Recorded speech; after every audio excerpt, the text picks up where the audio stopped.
بیٹی کا سسر یعنی بیاہ گھر میں آیا وہی 80 سال کا بڈھا جو آج تک مسجد میں نماز پڑھنے کو نہیں گیا، لیکن جب بیاہ گھر میں آیا تو کندھے پہ گمچھا لٹکا کے ساتھ میں نماز پڑھنے کو لے کے آیا، ساتھ میں نماز پڑھنے کو لے کے آیا۔ یہ ریاکاری ہے بھائی، یہی ریاکاری ہے، اور یہ ریاکاری بڑی خطرناک چیز ہے، اور یہ ریاکاری بہت خطرناک جرم ہے۔ میرے بھائیوں، میں زیادہ اس کے اوپر نہیں آؤں گا کیونکہ وقت بڑی تیزی کے ساتھ گزر رہا ہے، پتہ بھی نہیں چل رہا ہے کہ کب 11:30 بج چکا ہے۔ بہر کیف جو میں بتانا چاہتا ہوں کہ آپ کو جنت اگر آپ جانا چاہتے ہیں تو آپ کو ایمان لانا پڑے گا، اور اس کے ساتھ ساتھ آپ کو عمل صالح بھی کرنا پڑے گا، عمل صالح بھی کرنا پڑے گا۔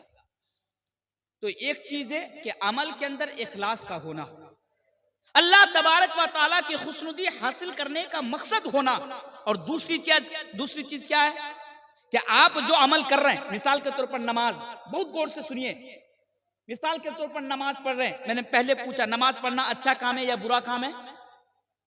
اچھا کام ہے نا، اچھا عمل ہے، لیکن آپ نماز اپنے من کے حساب سے ادا کرتے ہیں، آپ کا مقصد بھی ہے کہ میں نماز کے ذریعے سے میں اللہ کی خوشنودی حاصل کرنا چاہتا ہوں، نماز کے ذریعے سے میں اللہ کو راضی کرنا چاہتا ہوں۔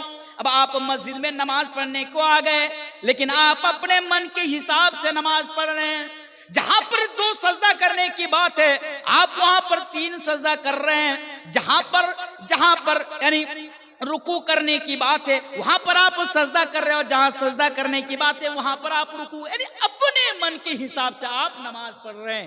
اب بتائیے کیا وہ نماز قبول ہوگی؟ تو نہیں ہوگی۔ تو کیا پتا چلا؟ عمل صالح وہ عمل ہے کہ اس عمل کو انجام دیتے ہوئے اخلاص ہونا چاہیے، اور دوسری چیز نبی کی مہر اس میں ہونی چاہیے، اور نبی نے جس طرح کیا، نبی نے جیسا کیا، نبی نے جیسا ہمیں بتائے میرے بھائیوں ویسا ہی اس عمل کو کرنا پڑے گا، نہ کم نہ زیادہ، تبھی وہ عمل صالح میں شمار ہوگا۔ اللہ اکبر۔ اب بات کلیئر ہو گئی، بات واضح ہو گئی۔ تو آئیے، کیا پہلی چیز میں نے یہ بتایا کہ جنت میں جانے کے لیے ایمان کا ہونا ضروری ہے، اور جنت میں جانے کے لیے اس کے ساتھ ساتھ عمل صالح کا بھی ہونا ضروری ہے۔ اب آئیے دوسری چیز پر آ جائیے۔ اور لوگوں اگر تم جنت کے اندر جانا چاہتے ہو تو اس حدیث کو بھی سنو، میری ماں بہنیں آپ بھی اس حدیث کو بڑے غور سے سننا۔ اللہ کے پیارے حبیب جناب محمد رسول اللہ صلی اللہ علیہ وسلم سے سوال کیا گیا، نبی سے پوچھا گیا کہ اللہ کے رسول آپ بتائیے کہ وہ کون سی چیز ہے کہ جس کی وجہ سے لوگ زیادہ سے زیادہ جنت کے اندر جائیں گے؟ سیدھا سا سوال ہے، اے نبی آپ وضاحت فرمائیے، اے نبی آپ ہمیں بتائیے کہ دنیا کے اندر وہ کون سی چیز ہے کہ جس کی وجہ سے لوگ زیادہ سے زیادہ جنت کے اندر جائیں گے؟ تو اللہ کے نبی نے بیان فرمایا دنیا کے اندر وہ چیز ہے کہ جس کی وجہ سے لوگ زیادہ سے زیادہ جنت کے اندر جائیں گے، تقوی اللہ و حسن الخلق۔ 2 چیز، بس صرف 2 چیز، کیا؟ تقوی اللہ و حسن الخلق۔ یہ 2 چیز ایسی ہیں کہ جس کی وجہ سے لوگ زیادہ سے زیادہ جنت کے اندر جائیں گے۔ اللہ اکبر۔ بس 2 چیز اپنا لو، جنت کے اندر چلے جائیں گے آپ انشاءاللہ۔ کیا؟ تقوی اور حسن الخلق۔ صحیح حدیث ہے۔ اچھا، تقوی کسے کہتے ہیں؟ اکثر لوگوں کو معلوم ہی نہیں ہے۔ اللہ اکبر، اتنی اہم چیز، یہ ہمارے لیے افسوس کا مقام ہے میرے بھائیوں، برا مت ماننا، یہ ہمارے لیے افسوس کا مقام ہے کہ حدیث پڑھنے کے باوجود بھی آپ کو سمجھانا پڑ رہا ہے آپ کو کہ تقوی کسے کہتے ہیں، سمجھانا پڑا۔ تقوی بھی نہیں آپ سمجھتے، اتنی اہم چیز کہ جس کے بارے میں اللہ کے پیارے حبیب جناب محمد رسول اللہ صلی اللہ علیہ وسلم نے بیان فرمایا کہ اس کی وجہ سے لوگ زیادہ سے زیادہ جنت کے اندر جائیں گے، ان میں سے ایک چیز ہے تقوی۔ تقوی کسے کہتے ہیں؟ اگر عام بھاشا میں آپ کو سمجھاؤں، حضرت علی رضی اللہ تعالی عنہ یہ فرماتے ہیں کہ تقوی 4 چیزوں کا نام ہے، ان میں سے بس ایک چیز کو سمجھ لیجئے، الخوف من الجلیل، کہ دل میں اللہ تبارک و تعالیٰ کا خوف ہونا، دل میں اللہ تبارک و تعالیٰ کا ڈر ہونا، یہ تقوی ہے، ڈر ہونا۔ اب اگر آپ زبان سے یہ کہہ رہے ہیں کہ میں اللہ سے ڈرتا ہوں، اگر کسی سے پوچھا جائے اچھا بتاؤ تم سب سے زیادہ کس سے ڈرتے ہو، آپ کی طرف سے جواب آئے گا میں سب سے زیادہ اللہ کو ڈرتا ہوں، تو اس کا کیا مطلب ہے؟ آپ کے دل میں تقویٰ ہے؟ بالکل نہیں۔